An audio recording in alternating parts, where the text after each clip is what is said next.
Thomas Jiwandono terpilih sebagai Deputi Gubernur Bank Indonesia.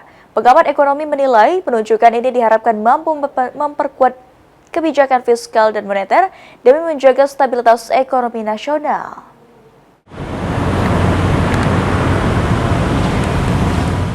Penunjukan Thomas Jiwandono sebagai Deputi Gubernur Bank Indonesia mendapatkan perhatian dari kalangan pengamat ekonomi. Salah seorang pengamat ekonomi, Profesor Sri Rahayu menilai latar belakang pendidikan dan pengalaman yang dimiliki Thomas dinilai memiliki kapasitas untuk menjalankan tugas di Bank Indonesia.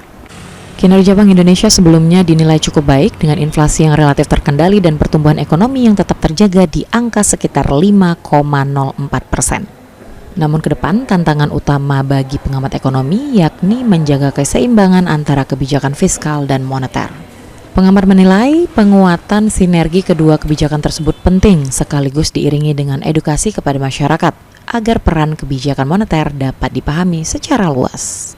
Permasalahannya sekarang ini yang muncul di masyarakat ini adalah yang muncul hanya kebijakan fiskal. Masyarakat kan tidak tahu detail bahwa mengatur tingkat inflasi itu sebenarnya juga kebijakan moneter. Tapi yang muncul di permukaannya adalah kebijakan fiskal.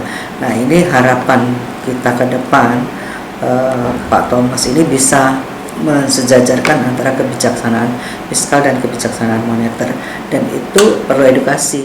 Ditambahkan Profesor Sri Rahayu, kebijakan suku bunga dan dinamika pasar juga menjadi perhatian agar stabilitas ekonomi tetap terjaga dan iklim investasi dapat terus didorong.